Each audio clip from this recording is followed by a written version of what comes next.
tiempo de alguna manera, porque pasa el tiempo, pero las culturas siguen dejando algún aspecto. Y eso es propio de las civilizaciones y de algunas culturas cuyos valores buscaron metafóricamente el cielo, digamos, cuyos valores estaban inspirados en la bondad, en la belleza, en la justicia. Y hoy es el caso de Egipto. Bueno, Egipto, su nombre original, el nombre de Egipto es puesto por los griegos, en realidad en una época tardía, hacia el siglo V, VI a.C., y Egipto significa algo así como la casa donde surgió el fuego creador, una cosa por el estilo, pero también se refiere a algo misterioso, a un lugar misterioso, como oculto, como escondido, como de difícil acceso. Pero es interesante porque los propios habitantes de Egipto se llamaban a ellos mismos como Kemu o Kem, o sea, era el pueblo de Kem, el país de Kem, que significa algo así como los de piel roja, los de piel oscura, donde quema el sol de alguna manera. Está relacionado con el color rojo, que era muy importante para ellos porque simbolizaba la vitalidad, el continuo fluir de la vida. Por eso a Ra, vamos a ver que muchas veces se lo representa como un disco solar de ese color. La cosmovisión egipcia es muy interesante porque es muy mística. Los egipcios eran muy místicos y todo en la vida era sagrado de alguna manera. Todo en la vida era visto como una unidad, como un gran organismo vivo cuyas partes interactúan armónicamente, así como el ser humano es un conjunto de sistemas, digamos, sistema digestivo, sistema respiratorio, etc. Y cada parte funciona en armonía con los demás. En Egipto se veía que la vida era así, y el cielo y la tierra eran dos aspectos de esta vida una. En la tierra estaba todo aquello que era perecedero, que pasaba el tiempo y que estaba sujeta a la ley de los ciclos, y en el cielo estaba todo aquello que tendía a la eternidad.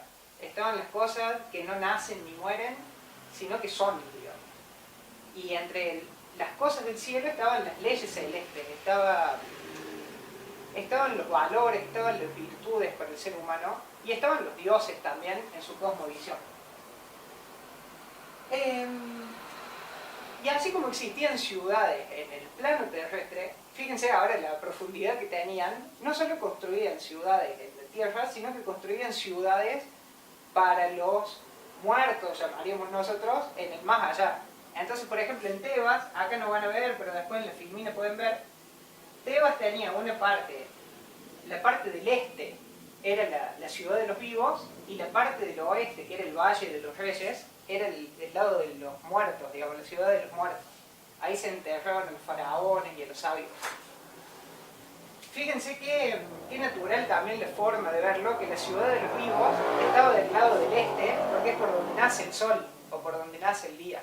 Y los muertos era el oeste, porque es símbolo de la muerte, del día, del deceso.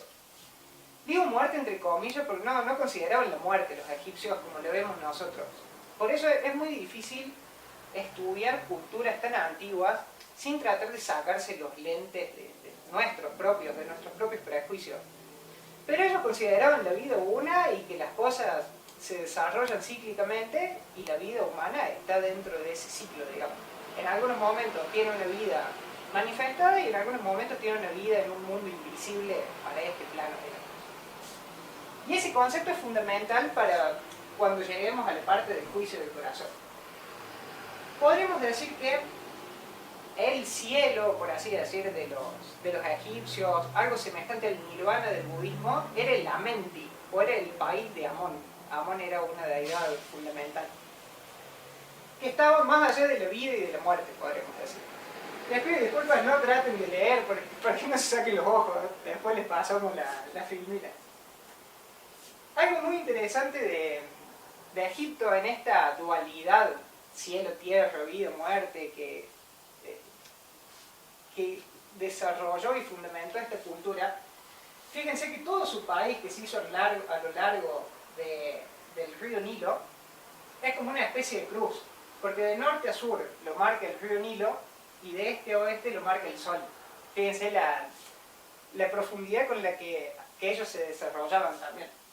Entonces, Egipto era donde se cruza el cielo y la tierra, donde se cruza el tiempo y el espacio de alguna manera. Donde se supera la vida y la muerte. Y justo el río Nilo termina como en una especie de flor de loto abierta, que era un símbolo importante en Egipto, símbolo de pureza, de sabiduría.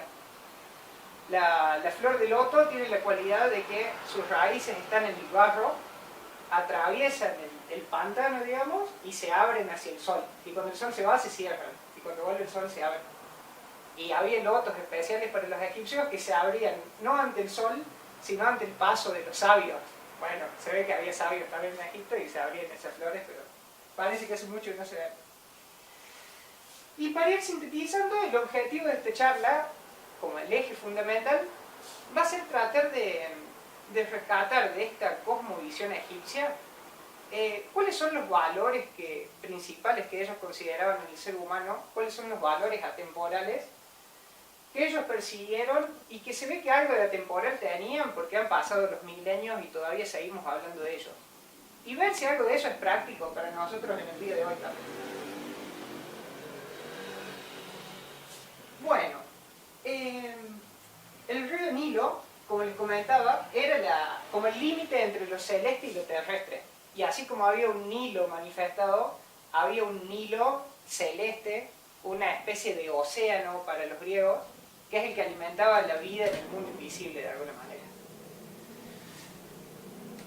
¿Y quién va a ser el personaje de la mitología? Podríamos decir también entre comillas, porque no es exactamente mitología, pero ¿quién era el personaje egipcio? Era Osiris, que era como el arquetipo de ser humano, como el modelo ideal de ser humano a donde uno debía llegar. Y Osiris era el rey de los vivos y el rey de los muertos. Era el unificador de la vida y de la muerte, como el que lograba gobernar tanto la ciudad al este como las ciudades al oeste, que de alguna manera había superado la manifestación. Fíjense, este es Osiris, muy relacionado con la fertilidad en el sentido del poder de la voluntad de germinar, no solo fertilidad como reproducción, sino como este poder primero de la vida, de nacer y de desarrollarse, por eso el color verde de su piel, y relacionado con la pureza, por eso el color blanco. Bueno, entonces el ser humano, en el desarrollo de la vida, o de las vidas que ellos verían, perseguían este modelo arquetípico que era Osiris. Trataban de identificarse con Osiris en la mayor medida posible. Bueno, es curioso de Egipto también, este sentido místico que tenían, por ahí nos sorprende, esta unidad con la que vivían. Ellos pensaban que si uno no trabajaba lo suficiente, el sol mañana podría no llegar a salir. Fíjense cómo vivían en coordinación con la naturaleza. O sea, el sol va a salir siempre que yo haga lo que corresponde, digamos, siempre que yo cumpla mi parte también. Y por ejemplo, cuando en general el pueblo vivía en casas al costado del río Nilo, que es donde estaba la zona fértil, y una vez por año, cuando el Nilo crecía, la gente construía sus casas al costado del Nilo a propósito, dejando que cuando el Nilo crezca se la lleve, como una especie de ofrenda al río también, como una especie de muerte y renovación para un nuevo ciclo. Bueno, tal es así, entre las anécdotas que se sabe, no es mucho lo que se sabe de Egipto, pero fíjense que de lo que es Egipto, con lo poco que sabemos, tenemos para hablar, podemos estar años hablando. Ellos, cuando uno cumplía años, como ellos querían llegar a ser como Osiris o como Ra, que era el mismo sol, cuando cumplían años no se decían un año, feliz cumpleaños, ahora tenés un año más, se decían feliz cumpleaños, ahora tenés un año menos para llegar al sol, digamos.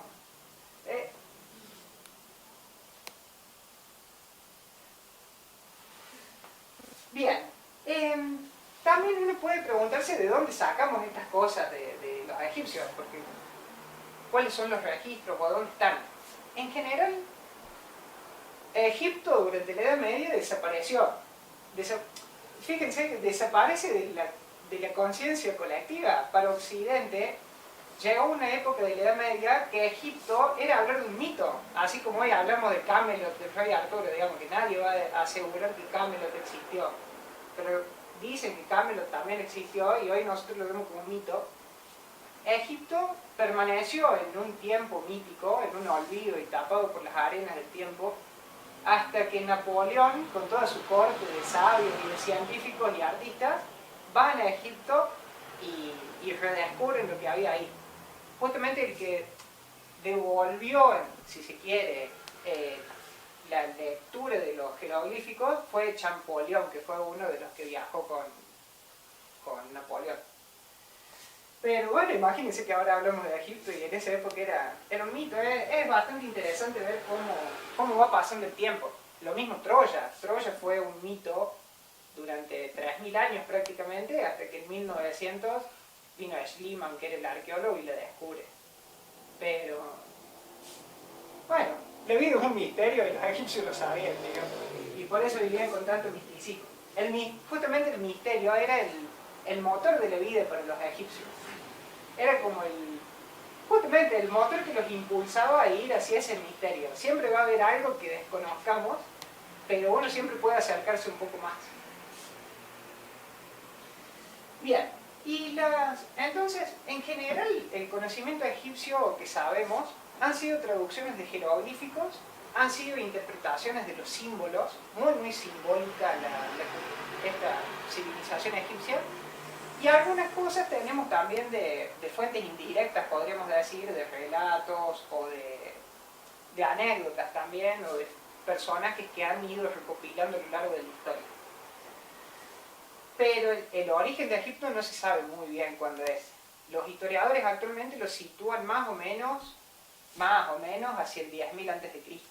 Pero se estima, hay registros que dicen que son mucho más antiguos, que hace 60.000 años ya existían las pirámides, por ejemplo. Pero bueno, eso ya es una cuestión de cómo la ciencia va buscando y datando las cosas. Todas estas inscripciones las podemos encontrar en los sarcófagos, o sea, donde se enterraban los personajes, los faraones, los sabios, que en general eran parte de los dirigentes. Muchos están en templos y en pirámides. Tienen pinturas, tienen sobrerelieves, bajos relieves. Algunos se encontraron en las telas de las momias, o sea, las telas de las momias tenían inscripciones mágicas. Tal es el conocimiento de los egipcios que no sé qué es lo que hacían, pero dice que tenían inscripciones mágicas en las retajes. Y también en algunos rollos de papiro que se encontraron, que en ese conjunto es lo que se suele llamar el libro de los muertos. O sea, el libro de los muertos egipcios es como una síntesis del conocimiento, un resumen, pero hay un montón más. Pero es de lo más conocido. El libro de los muertos y el libro de las puertas son de los más conocidos. De vuelta, medio rebuscado llamarlo muerto, siendo que la cosmovisión egipcia no consideraba la muerte como un fin de nada. Bueno, fíjense, esta es la tapa de un ataúd del lado de adentro. O sea, el muerto que estaba ahí adentro, la momia que había estado adentro, era recibido por Nut, que era la diosa del cielo. Nuevamente, Nut era la diosa madre de los seres humanos y es la que te recibe cuando uno muere. Acá vemos, este es una parte del papiro de Ani, que es uno de los más conocidos. Fíjense las puertas. El difunto en su viaje en el más allá hacia el Amenti tenía que ir atravesando diferentes puertas. Y la única arma que tenía para defenderse era su palabra. O sea, no tenía extremidades el alma, por así decirlo. La única arma que tenía era su palabra. Y la capacidad de hablar que iba a tener era en función de cuánto había aprendido durante la vida. Entonces, a lo largo de los viajes uno llegaba hasta cierta puerta y en función de lo que había experimentado, conocido, vivenciado, atravesaba alguna y volvía en otras de alguna manera. Cuando si alguna vez tienen la experiencia de leer el papiro del libro de los muertos, no es muy sencillo de llegar porque son todos himnos y recitaciones, pero van a ver que cuando llegan a las puertas tienen que decir algo así como la contraseña para pasar a la siguiente. Y la contraseña es como el concepto, la idea que se debería haber aprendido durante la vida. Ya vemos acá entonces que la vida, digamos, era un campo de aprendizaje, si se quiere. La vida en sí para el egipcio no tenía una entidad, por así decirlo. Era el vehículo del desarrollo de la conciencia hacia la evolución humana y hacia la evolución del universo. O sea, la vida era como un vehículo, pero no era una cosa en sí. Vida y muerte era como cuando uno va en auto o va en bici, digamos, pero eran distintos vehículos hacia la vida una. Bueno, esta es una pintura en uno de los templos. Este que está acá es el difunto cuando ya llegó a una etapa tal en este viaje hacia la Amenti que ya es el mismo sol. O sea, el alma del difunto y el alma del sol son la misma. Y viaja en el barco por el cielo.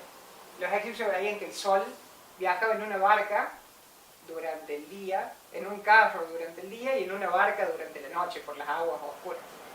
También dicen que la diosa del cielo se comía el sol durante la noche y lo volvía a parir el otro día. Entonces ven esta idea de la muerte y el renacimiento todo el tiempo. Y esta es una representación del dios Num, que era el dios carnero, que es lo que después en Occidente es Aries, el signo zodiacal que es símbolo de ese primer impulso, como el carnero, que abre camino, que va hacia adelante, digamos. Bueno, y ese es el templo de Dendera, una parte del techo. Fíjense esto del techo, un sobre relieve en el techo, que también muestra diversas deidades, una barca con Osiris en el medio. Y este templo era dedicado a la diosa Hathor, que la diosa Hathor es la diosa vaca, que es la gran madre cósmica de alguna manera. La vaca como concepto de madre ha estado en muchas culturas también muy presente. Y este templo, acá no se ve bien, pero tiene la particularidad que las columnas, el capitel de las columnas, es la cara de la diosa Hathor en las 4 direcciones. O sea, es la misma diosa la que sostiene el templo de alguna forma, simbólicamente.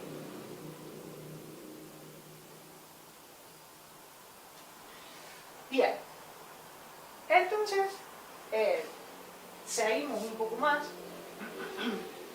y nos preguntamos acá en Egipto qué era el ser humano para los egipcios. Porque bueno, estamos hablando de que hay un viaje, una cosa por el estilo, pero ¿qué era el ser humano? Es interesante que el ser humano ha sido visto en las distintas culturas, podremos decir en todas de las que hay registro, como metafóricamente hijo del cielo y de la tierra, como podríamos decir, un elemento unificador entre esta idea del mundo manifestado y esta idea del mundo celeste o el mundo de los arquetipos, va a decir Platón, el mundo de las ideas. Y esta noción de los egipcios de ser hijo del cielo y de la tierra viene de la cosmovisión egipcia. O sea, es anterior que esto. Digamos que las culturas clásicas ven algo así. Ven que el ser humano es podemos decir una entidad, que el conjunto de seres humanos hacen lo que nosotros llamamos sociedades o estados o países o naciones, pero a la vez el ser humano, la sociedad, está inserta en el cosmos. Pero ven que no son cosas separadas, o sea, son como distintas escalas o distintos niveles de lo mismo. El ser humano, las sociedades y la naturaleza era visto como una entidad viva, como un gran ser vivo. De ahí que viene un universo, digamos, que es un verso, una sola cosa, una sola creación, podemos decir. Y este gran ser vivo tenía su origen, por lo menos más cercano a la etapa humana. La cosmovisión egipcia ya pone la vida mucho antes, hay deidades antes que esto, pero la vida donde el ser humano se va a desarrollar nace justamente en el espacio que se abre entre el cielo y la tierra, digamos, así simbólicamente visto.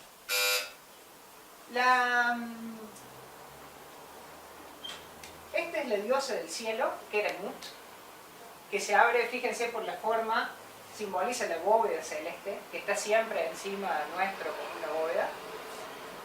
Y justamente el sol que hace este viaje es comido en la noche y vuelve a parirse al otro día. Y hace este viaje por el cielo estrellado. No es todo el cielo, fíjense, es el cielo estrellado. O el cielo hasta donde nosotros vemos las estrellas. Y por debajo está el dios Ger, que era el dios de la tierra. El dios de la tierra siempre va a estar horizontal también, ya que el fin de la tierra es dar sostén a las cosas, es permitir que las cosas germinen, pero normalmente lo vamos a ver en horizontal. Y es interesante que en esta cultura la tierra es masculino y el cielo es femenino, que es invertido a lo que normalmente en Occidente vemos, ya que generalmente tenemos a Urano como el dios del cielo y Gea como la diosa de la tierra, o la Pachamama acá en América, y bueno, no me acuerdo ahora el nombre del dios del cielo. Y fíjense que tenemos este elemento celeste, que de alguna manera es lejano, pero que a la vez guía y orienta, ya que usaban las estrellas para la siembra, usaban las estrellas para guiar el tiempo y para marcar los ciclos. Tenemos un elemento terrestre que da sostén y permite el desarrollo de la vida, y hay un elemento intermediario, que es el hijo de estos dos, que es Yu, que era el dios del viento. No viento solo como tempestad, sino viento como el aliento creador de las cosas, como ese aliento, una especie de impulso para que las cosas vivan. Cuenta el mito egipcio que lo que permite la vida dentro de esto es el amor. Para los egipcios el amor es la fuerza fundamental que permite que la vida se genere. Y el amor visto como la fuerza que mantiene las cosas unidas. La fuerza que tiende a hacer que el cielo y la tierra se mantengan unidas. En este caso, vamos a ver que es una especie de representación de ese amor. Porque abre por un lado, pero a la vez sostiene las cosas, mantiene las cosas unidas. Y para los griegos, por ejemplo, el concepto de filosofía era este concepto de amor a la sabiduría, de volver a unirse con la sabiduría, de volver de algún lugar que alguna vez estuvo, pero que se salió de ahí, de volver a encontrar eso, volver a unificarse con eso. Cuenta el mito egipcio que en un principio el cielo y la tierra estaban pegados, y como no había espacio, no había forma que la vida se desarrollara adentro, hasta que vino Yu y por amor los abrió a los dos y está sosteniendo la bóveda celeste hasta el final de los tiempos, digamos, para que la vida se pueda generar ahí adentro. Entonces, el ser humano va a ser también hijo del cielo y de la tierra. El ser humano va a ser como análogamente va a ser una especie de Yu, va a ser una especie de creador dentro de ese lugar y manteniendo el cielo y la tierra vivos. Ya que es el único, van a decir las tradiciones, que puede hacer esto conscientemente. O sea, unir el cielo y la tierra, las ideas y la manifestación, pero de una manera consciente, digamos. Porque tenemos vegetales, animales, minerales que salían de la parte terrestre, que no es esa su función. Y después tenemos los dioses, van a decir los egipcios, que no pueden llegar solos al mundo, si se quiere. Bueno, para los egipcios era un viaje. No un viaje como decimos, pero qué viaje, sino era realmente una serie de etapas cíclicas en las cuales uno atravesaba distintas etapas. ¿Cómo es un viaje? Se sale de algún lado, se va hacia algún lado, pero el viaje no es ni la partida ni es la llegada, es el transitar ese camino. Y también es interesante que vean que hay un camino, o sea que las cosas tienen cierto límite, están marcadas, están señalizadas, si se quiere. Lo que hace a un camino son los límites, eso no sé si alguna vez lo han pensado, pero si ustedes están en una pradera, están en una pradera, no están en un camino. Si están en un bosque, están en un bosque. El camino justamente tiene eso, un inicio, una llegada y límites que van. Entonces la vida humana era un camino de volver hacia el lugar de origen. Parece paradójico, digamos, pero es un camino que uno sale de un punto y vuelve hacia ese punto. Los egipcios van a decir que el ser humano nace del cielo y debe volver al cielo, a la diosa Nut. Por eso la recibía en el sarcófago, por ejemplo, al difunto. Y en este viaje, así semejante al viaje del héroe en las mitologías más occidentales, el ser humano iba adquiriendo vivencias. Y esas vivencias le iba haciendo, podríamos decir, desarrollar la conciencia de alguna manera. Comprender la vida de una manera con más claridad, con más convicción, con más certeza, podríamos decir. Y las vivencias para los egipcios eran como las perlas de la sabiduría individual, eran como los aprendizajes que diríamos nosotros. Que no son todas las experiencias, sino son aquellas experiencias sobre las cuales se reflexionó y se logró extraer algo. Y no sé si son los griegos o los orientales, pero hay una metáfora muy linda sobre las vivencias, que son como las perlas que están dentro de la ostra, digamos. La arena y el agua son como las experiencias de la vida, que algunas de arena, algunas de agua, y el dolor en general es lo que hace. Buda va a decir que el dolor es vehículo de la conciencia en el ser humano, y en las ostras es el dolor lo que lleva a que se retraiga sobre sí misma y la arena se convierte en perla. Y eso que fue la arena de las experiencias, cuando uno las procesa, las da vuelta, las trabaja y logra comprender, logra darle una forma armónica, se convierten en las vivencias. Para los egipcios, las vivencias eran fundamentales para después tener que decir en el otro mundo, digamos. En la vida terrestre uno adquiría vivencias, en la vida celeste las demostraba e iba como pasando niveles, podríamos decir. Fíjense que los videojuegos están basados en esto, casi todos, digamos. Lo mismo el juego de la boca, por ejemplo, y los juegos de mesa, o las cartas, los naipes, en general son algunas cosas tergiversadas y otras como modificadas de los conocimientos egipcios que en la Edad Media y en las épocas en que se mataba a la gente o que se le tildaba de pagana, se disfrazaban de alguna manera estos conceptos. Pero fíjense que el juego de la boca también es una serie de caminos, una serie de aventuras, que a veces vas para adelante, a veces vas para atrás, a veces quedas preso como en el Monopoly, hasta llegar al centro, digamos, de un laberinto. Bueno, podríamos decir que los valores principales que el ser humano debía manifestar para los egipcios era la verdad y la justicia. La verdad porque si buscaba lo que está en el cielo, fíjense que el cielo es símbolo de lo que no cambia nunca. Pasan miles de generaciones y la luna sigue estando, digamos. Pasan millones de generaciones humanas y el sol no cambió significativamente. Y a la verdad, los egipcios le daban esa cualidad, que pase el tiempo y no cambia. Que pase el tiempo y se mantiene. Y la justicia era la forma recta de llegar a la verdad, digamos. La justicia tiene que ver con lo que es recto, con lo que es derecho, con lo que es claro de alguna manera. Y esto no es que se lo inventaron ellos, sino que lo tomaban de la naturaleza. Observaban la naturaleza, descubrían sus leyes y descubrían que el ser humano también tiene las mismas leyes si es parte de la naturaleza. No tendría por qué tener otra. Y en general, esto también lo tomaban como concepto sociopolítico. Se organizaban de una manera armónica la naturaleza. Así como el sistema solar, ellos veían que tenía un centro sobre el cual giraban todos los demás astros, los demás planetas, así la sociedad también tenía un centro que era el faraón, y cada uno de los miembros del país tenía su función, su lugar.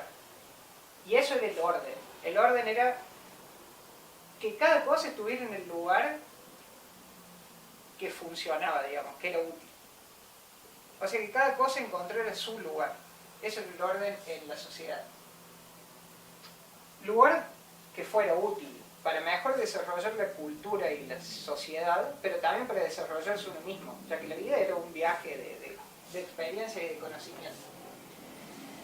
Y en este viaje uno debía aprender de la fraternidad, del conocimiento y del desarrollo del ser humano.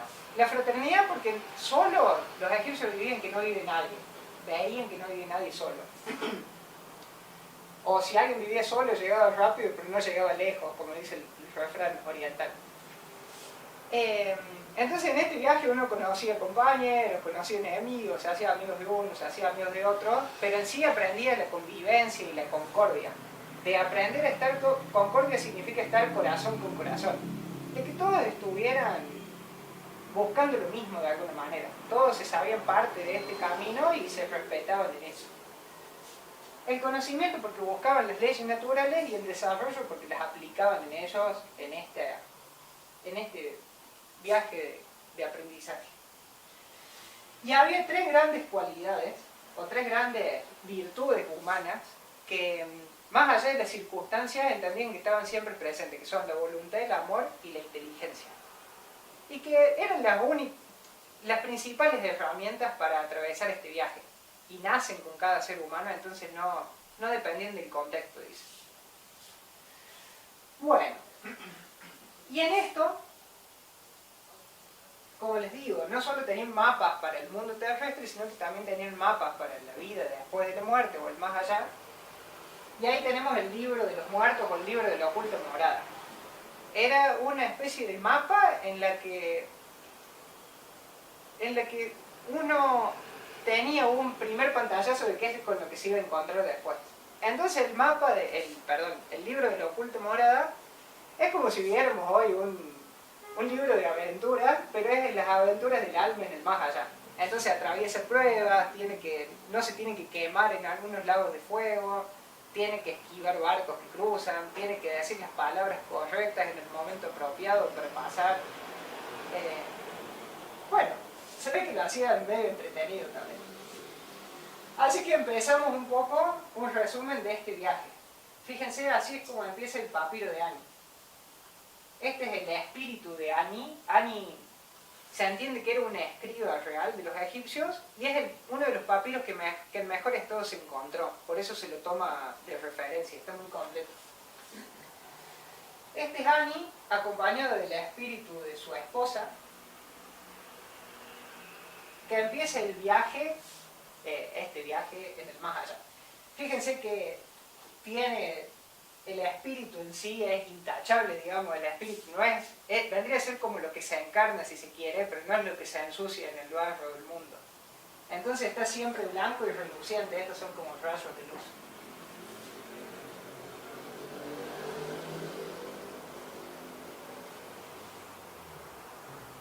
Bueno, este es el papiro de Ani que actualmente está en el Museo Británico y de vez en cuando lo abren y lo muestran. Y la escena que vamos a ver hoy, o que nos vamos a centrar, es en el juicio del corazón, que la tenemos ahí también si la quieren ver más de cerca después. Bueno, acá tenemos distintas escenas del juicio del corazón, ya que era de vital importancia, parecería paradójico decir de vital importancia para un muerto, digamos, pero era fundamental en la cosmovisión egipcia este concepto, la idea de que se pesaba el corazón. Fíjense, son distintas representaciones de distintos papiros. En el papiro de Ani, si lo quieren buscar, lo encuentran como la recitación 30b. Ahí es la escena, así le encuentran la escena del peso del corazón. Bueno, es importante recordar que el alma, ahora en el más allá, está en un viaje que quiere llegar a ser como el sol. O sea, quiere llegar a donde está el sol, digamos.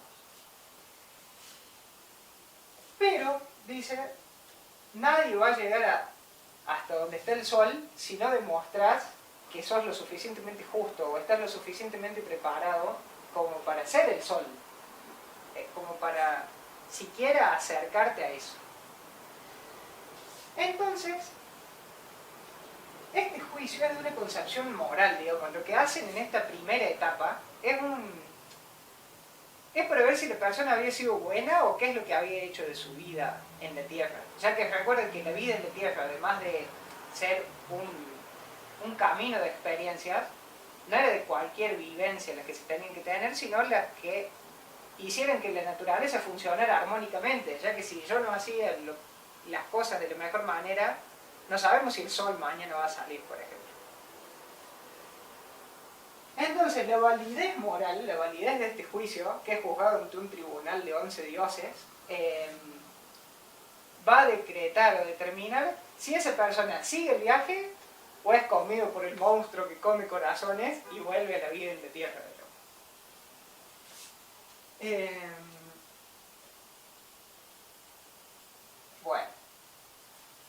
tenemos la escena. Después de una serie de pruebas y de un pequeño ingreso en el camino, llega el espíritu de Annie, acompañado con su mujer, que era muy importante esta energía femenina de protección y de cuidado en el más allá, ya que hay miles de monstruos y de dificultades que uno puede llegar a tener. Y la energía femenina de la naturaleza era aquella que iba a proteger y a mantener con vida, si se quiere, dentro de este viaje por el más allá.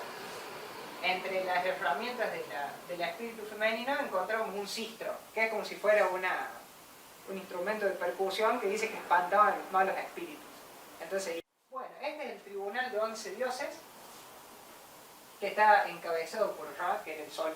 Fíjense, va a ser juzgado por el mismo sol que él después quiere llegar a ser.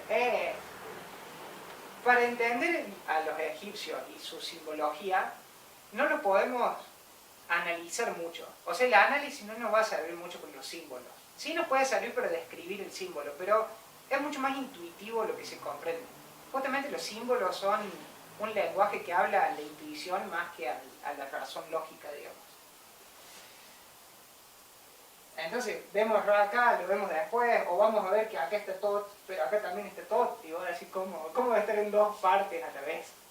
O hay deidades que están dentro de Geb y Nut, pero a la vez están afuera en distintas representaciones.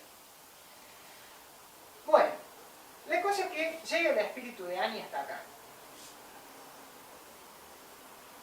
Va a ser juzgado y su corazón va a ser pesado contra la pluma de Maat.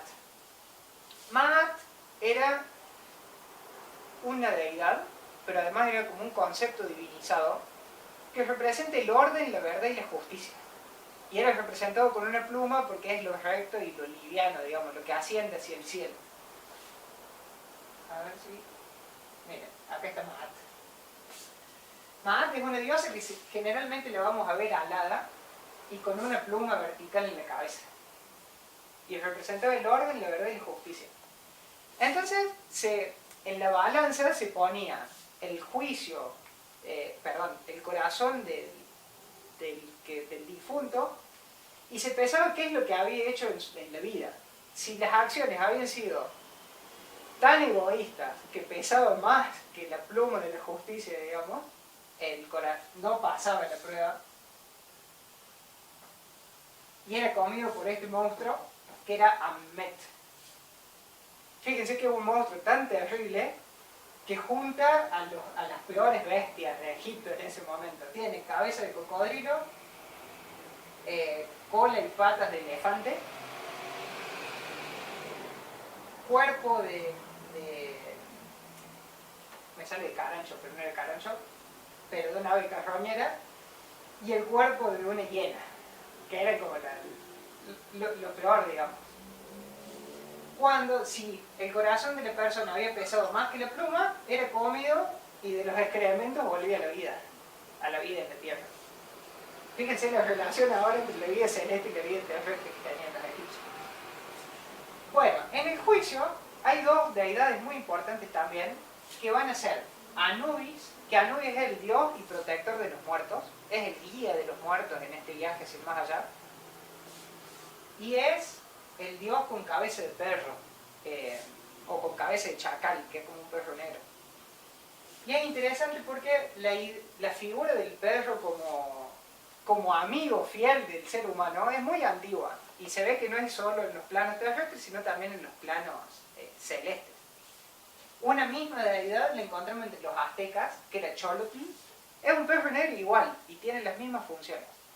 O en Coco van a ver que el perro del personaje es el que lo guía después para que vaya a encontrar a su abuelo.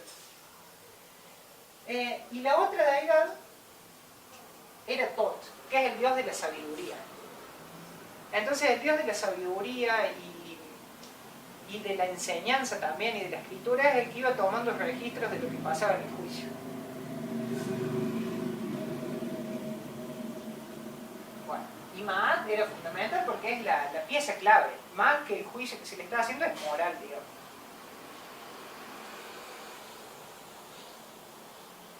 Bueno, y acá aparece lo que es la confesión negativa que se llama de los egipcios, que hace el alma ante los dioses y ante todo. Y hago un resumen nomás. Básicamente es una serie de cosas que él admite no haber hecho, digamos. Entonces dice, por ejemplo,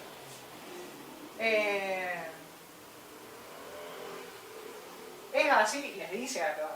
Fíjense que la palabra, que era la única arma del difunto, empieza a hablar y dice: es así que yo traigo en mi corazón la verdad y la justicia, porque he sacado todo el mal. Yo no he hecho mal a los hombres, yo no empleé la violencia con mis parientes, yo no reemplacé la injusticia por la justicia, no frecuenté a los malos, no cometí crímenes, etcétera, etcétera.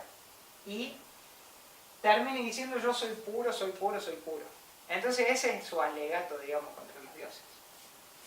Fíjense, esta es una escena en la que el espíritu del que está viajando se enfrenta a Osiris, que es el juez, que no está en la pantalla acá, pero después lo vamos a mostrar.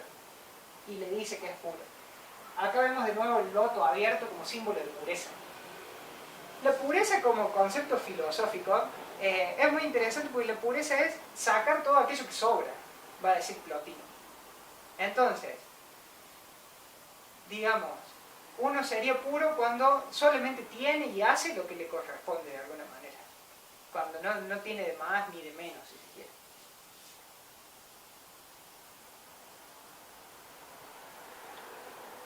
Bueno.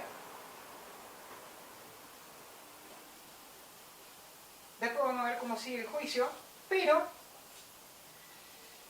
es muy interesante porque uno puede preguntarse qué es lo que está en juicio ahora, quién es el que se enjuicia, porque está bien, le decimos que es el difunto, pero ¿cómo está constituido el difunto? Y ahí, de vuelta, difunto como una palabra que entendemos hoy nosotros, no creo que los egipcios hayan hablado en esos términos, pero fíjense que acá se hace una representación muy clara, muy pedagógica, de cómo es la constitución humana para los egipcios. Está bien, en general dijimos que era hijo del cielo, hijo de la tierra, o es espíritu y materia, o tierra y cielo, ¿no es cierto? O una parte en el mundo manifestado y una parte en el mundo de las ideas. Pero los egipcios, más analíticamente acá, describen que el ser humano tiene una constitución septenaria, siguiendo una ley de la naturaleza, que es la ley del número 7, digamos, que el 7 es un número de unidad en la naturaleza. Por eso 7 colores son todo el espectro que vemos, 7 notas, 7 días componen una semana. 7 eran los cuerpos del ser humano, como podríamos decir, los vehículos mediante los cuales la conciencia del ser humano tomaba experiencias. Y vamos a hacer un pequeño comentario, así no nos vamos mucho también de la charla, no se nos hace tan larga. Pero yendo desde el vehículo más... Fíjense que estos vehículos le permitían a la conciencia ir de la tierra al cielo. O sea, había un vehículo que estaba en contacto plenamente con el mundo manifestado y otro que estaba en contacto pleno con el mundo celeste. Y después tienen otros intermediarios. El más denso de todos, el más concreto, es el que llamaban Chat. Y el Chat lo vemos acá como un bloque negro, como un cubo negro aplastado con una cabeza humana. El Chat vendría a ser el ladrillo con el que se construye el cuerpo del ser humano. Vendría a ser su cuerpo físico, una representación de lo más concreto, de lo más terrenal, digamos, del cuerpo, la forma. Y tiene la cabeza de un ser humano porque fue el cuerpo que alguna vez tuvo la inteligencia en sí, digamos. La cabeza era como una representación de la inteligencia. Pero está el cuerpo por un lado. Por el otro lado va a estar el corazón. Que el corazón tiene varias claves de interpretación, pero por un lado, el corazón es la vitalidad que tenía, por lo que sabía lo que tenía que hacer, no lo hacía. Va a decir Platón que no hay persona más injusta que aquel que sabe qué es lo justo y no lo hace. Pero también va a decir que no hay persona tan cobarde que el amor no lo convierte en héroe, digamos, y lo larga en la batalla. Son, bueno, frases, anécdotas de los filósofos. Pero el corazón era visto como una vasija, una cosa así. ¿Por qué? porque en su interior estaban todas las experiencias, todo lo que había hecho con su vitalidad esta persona, este ser humano. Y justamente eso es lo que se pensaba, todo lo cómo se había llenado. O sea, si se llenaba de cuestiones, podríamos decir, egoístas, o que solo le servían a él, si se llenaba de miedos, o de emociones pesadas, o de acciones pesadas, digamos, iba a ser más pesado que la justicia. Pero si cumplía con las leyes del ser humano, con las leyes naturales, la evolución, van a decir los egipcios, está más en lo que uno es capaz de brindar que en lo que es capaz de acumular. O sea, la evolución no es una acumulación de cosas, dicen, es la posibilidad de brindar a la naturaleza y colaborar con ella. Y entonces si vos brindás todo lo que tenés va a ser muy livianito, digamos, la pluma va a ser más pesada que esto. Bueno, depende entonces de qué es lo que uno hace con su vida, es este segundo vehículo, que podríamos llamarlo Ankh, tiene otra forma. El Ankh también es esta cruz de los egipcios, que es la llave de la vida, también es la vitalidad que pone las cosas en movimiento.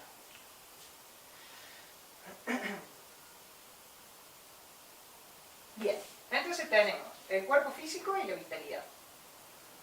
El otro de los cuerpos era las emociones, van a decir los egipcios. Y las emociones, o el doble astral, van a decir los orientales, es lo que llamaban el Ka. Que fíjense que hay algo muy particular, porque el Ka es el que tiene la forma de la persona. O sea, de alguna manera representaban que nuestro cuerpo físico va a tomar la forma que tienen nuestras emociones, o nuestras emociones moldean nuestro físico de alguna manera. ¿Por qué? Porque consideraban que mientras más sutil es algo, gobierna sobre lo que es más concreto o más denso. Entonces, como las emociones son más sutiles, más livianas, podríamos decir, que el cuerpo físico, es lo que le va a terminar dando forma. Bueno, un concepto interesante, porque vemos que en el ser humano, según cómo vive sus emociones, muchas veces el cuerpo toma esa forma, digamos. Se ve mucho en las expresiones instantáneas, pero también si uno mantiene, no sé, un dolor durante mucho tiempo, bueno, llega más a viejo, así, digamos, como más achatado, más hacia adentro, más opaco si se quiere. Y alguien que ha vivido más o menos alegre durante la vida llega como vertical, más abierto, expresa las cosas de una manera más clara también. Entonces tenemos cuerpo físico, vitalidad y las emociones. Pero además, dicen los egipcios, el ser humano tiene una parte mental, o la mente. Y la mente, van a decir, es doble. Entonces son estas dos hermanas gemelas. Fíjense, son dos hermanas gemelas que se llaman Ab y Ba. O sea, una es Ab y la otra es Ba. Muy simbólico también la forma de expresarlo. Una, van a decir, es la mente concreta y la mente que está sujeta a los deseos, digamos. La mente de donde surge el egoísmo y el egocentrismo. Pero que también tiene la capacidad de organizar las cosas en el mundo manifestado. Es como la parte más concreta de la mente. Que ahí está, bueno, la capacidad de hablar, la capacidad de delimitar las cosas y de ordenar. Pero también en eso es donde tiene raíz el egoísmo y el egocentrismo. El de sentirse uno separado de todo lo demás y, bueno, todo lo que conlleva la separación de lo demás. Que si la naturaleza es una unidad, o sea, está todo unificado, el egoísmo que te hace separarte te fracciona de la naturaleza y de ahí nace el dolor, van a decir los orientales. De sentirse algo ajeno a lo que estamos viendo alrededor, de ver a los otros como nuestros enemigos y de crear un caparazón, digamos, en el cual nosotros nos vemos inmiscuidos. Y la otra parte de la mente era la mente pura, que era la capacidad de la mente de llegar a los grandes ideales, de llegar a los arquetipos, de desarrollar y de despertar las virtudes.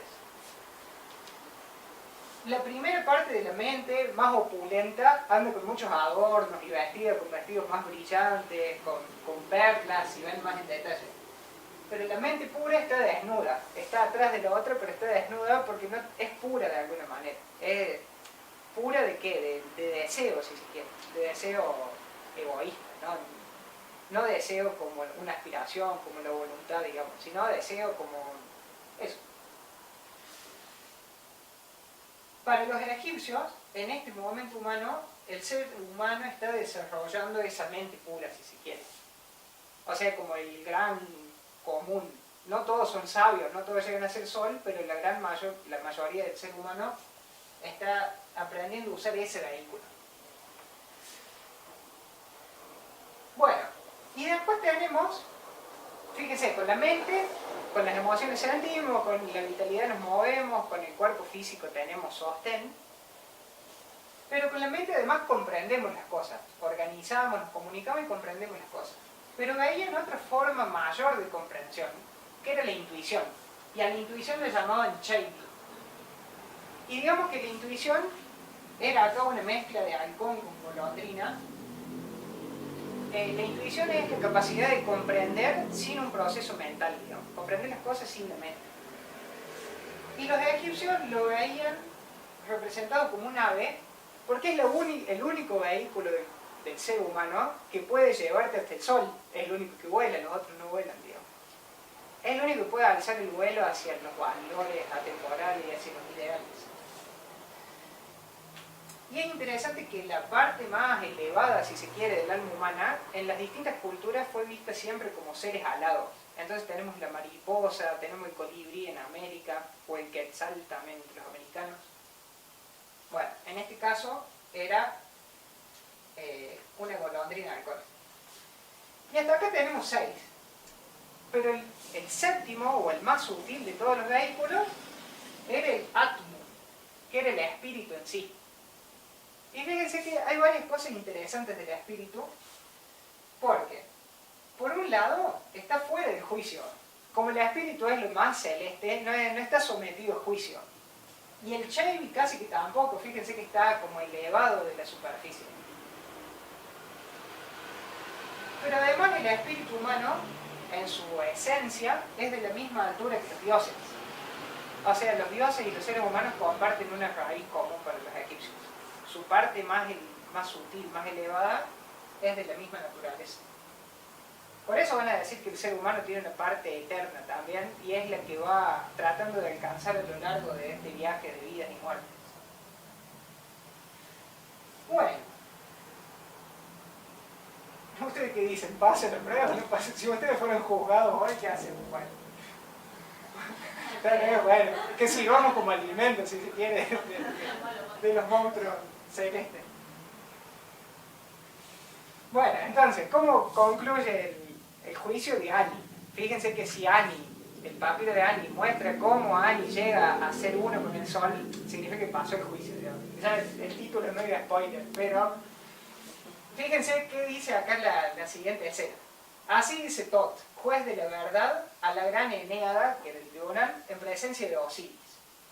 Escuchad estas palabras verdaderas. He juzgado el corazón del difunto y su alma permanece como testigo para él. Sus obras son justas en la gran balanza, ningún pecado ha sido encontrado.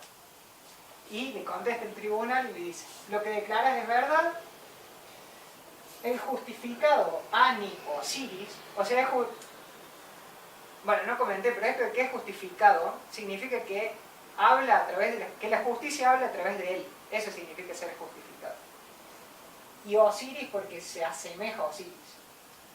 Es honesto, no tiene pecado, que le sean dadas las ofrendas en presencia de Osiris y que se establezca para él una concesión de tierra en los campos de las ofrendas como seguidor de Horus. Bueno, esas serían las palabras para pasar a la siguiente etapa. Bueno, llega entonces Ani ante Osiris en este juicio.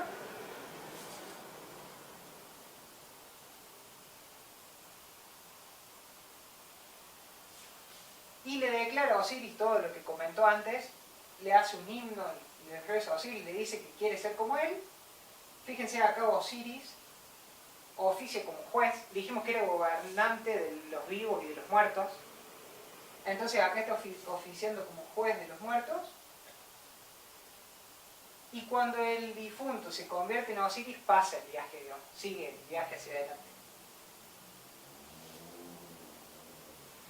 Bueno. Y para los egipcios, los principios superiores del ser humano, la parte más elevada humana, o en términos concretos, la parte más bondadosa, la mejor parte de cada uno del ser humano, es la que no debe dormir nunca, dice. Que duerma tu cuerpo si quieres, pero que tu mejor parte no duerma nunca. Y estaba representada entonces por un animal alado que ahora, ya superando esta etapa terrestre en el más allá, sigue unos viajes por el cielo y por el aire y por el fuego hasta llegar al sol, hasta convertirse en el señor de la mente también. Y finalmente va a ser recibido cuando pase todas las pruebas, que siguen un montón más, además del juicio, va a ser recibido por la vaca Hathor, que es la gran madre cósmica, para pasar a una nueva vida en otro plano, diferente.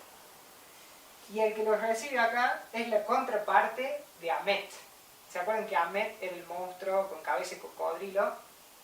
Este es Toeris, que es la inversa. Es la cara de un hipopótamo, pero tiene los pies o la cola de un cocodrilo, digamos. Bueno, entonces, para Egipto, el mundo en sí está en marcha, no es un mundo estático, sino que el universo está en marcha hacia la evolución, hacia el perfeccionamiento de cada una de sus partes y de cómo se relacionan, cómo se comunican sus partes. Y el ser humano en este camino evolutivo estaba sujeto a este mismo. Y la vida entonces era como un viaje de aprendizaje, como una gran aventura en la cual las experiencias terrestres te iban a servir para justificarte y para validarte en una etapa celeste en la que en el cielo, digamos, no se tomaban, pero se seguía viaje en función de lo que uno había aprendido. Bueno, así que con esto terminamos nuestra aventura por el momento, que espero que les haya gustado y que salgan a la aventura de la vida, a tomar experiencias.